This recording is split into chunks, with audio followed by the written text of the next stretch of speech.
2 years ago, this little filly came into the world, and somehow it feels like both yesterday and a lifetime ago.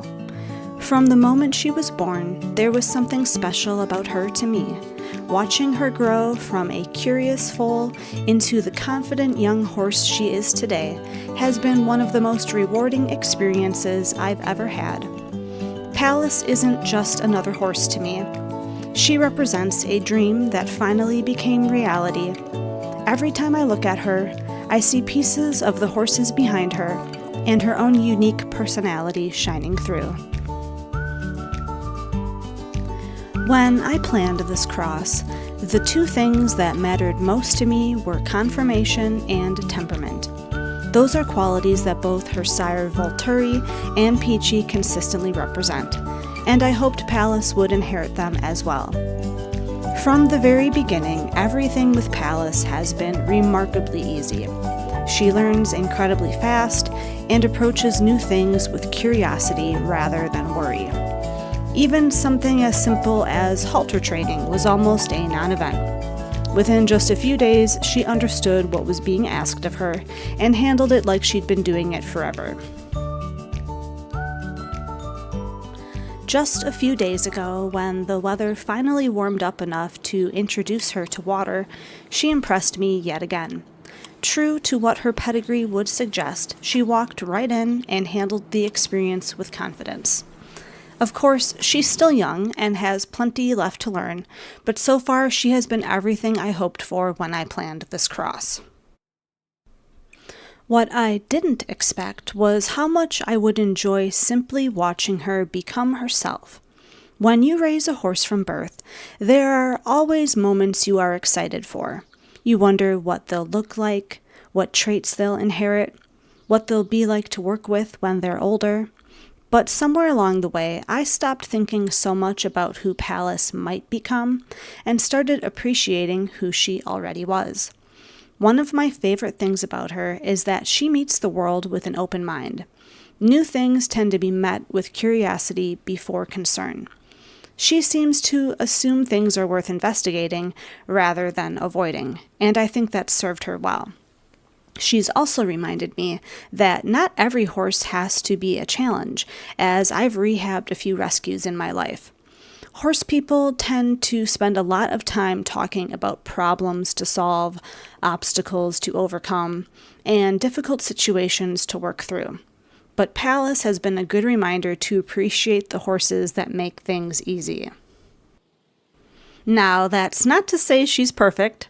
She is still young, she's still learning, and I'm sure she'll keep me humble more than once as she grows up. But over the last 2 years, she has consistently shown me a kind, willing attitude that makes me excited for whatever comes next. For now, though, I'm not trying to rush ahead.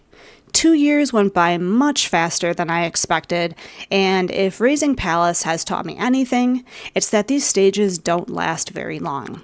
The tiny foal that used to fit beside her mom everywhere she went is gone, replaced by a young horse standing on the edge of her future.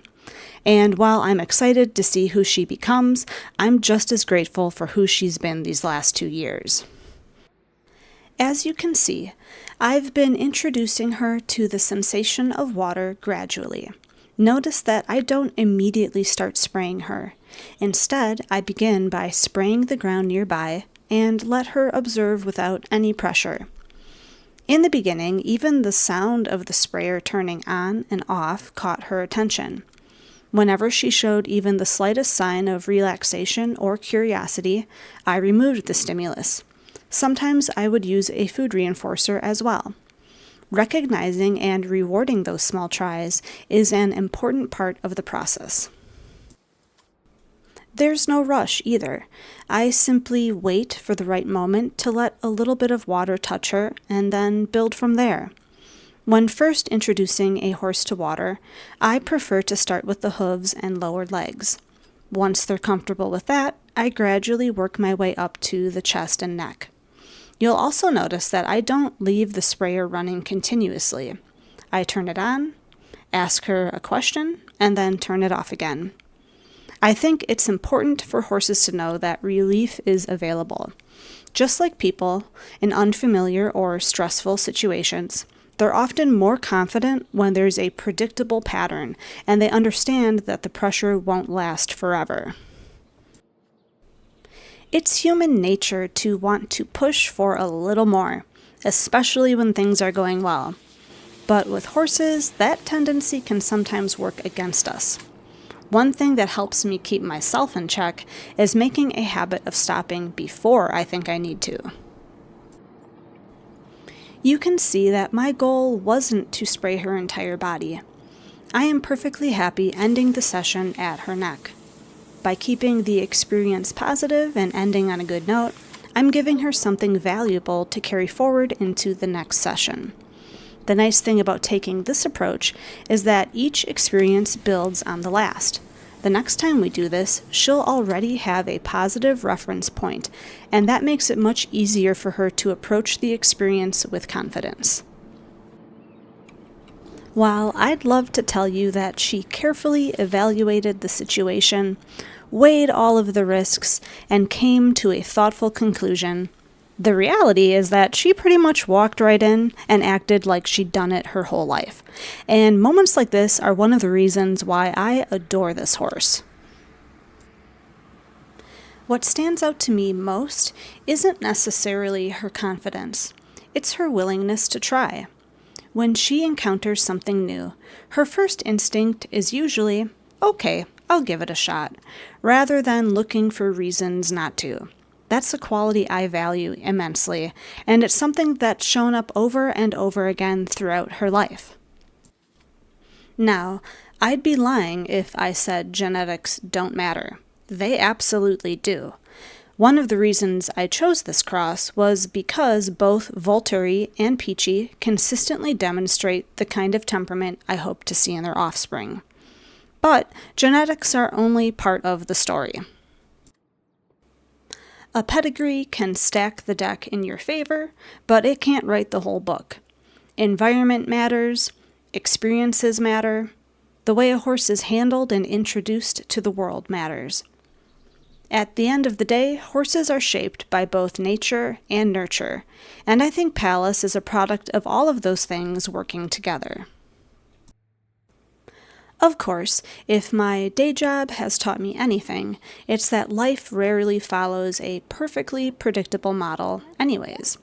As much as we'd like our horses, our plans, and our expectations to fit neatly into a trend line, that's not usually how it works. Success isn't linear. Progress isn't linear. Life certainly isn't linear.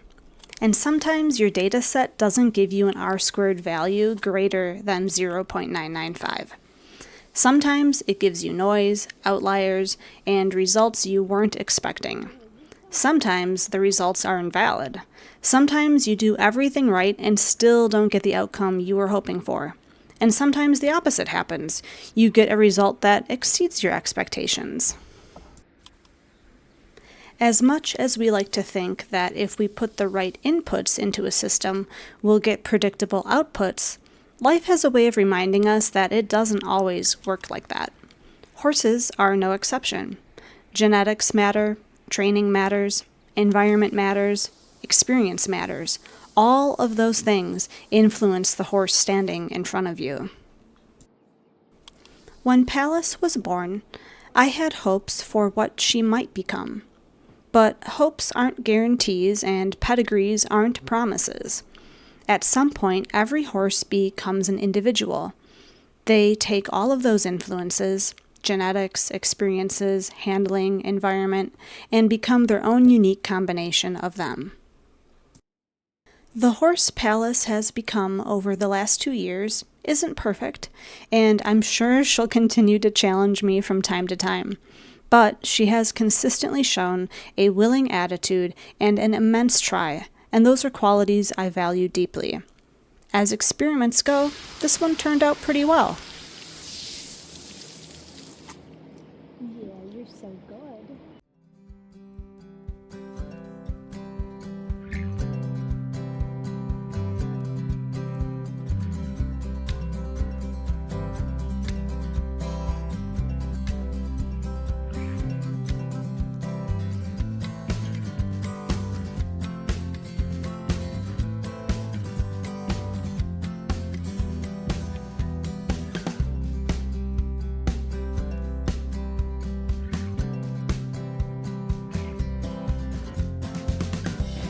So not too bad for your first introduction to water. Yeah, you did amazing, little one.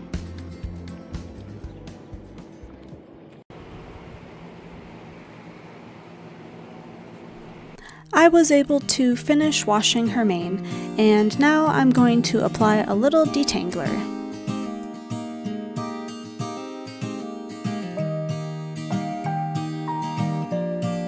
Apparently, she's feeling especially itchy now because she's decided that Mom makes a pretty convenient scratching post. And with that, I think we will call it a day. Thank you so much for watching, and we'll see you in the next one.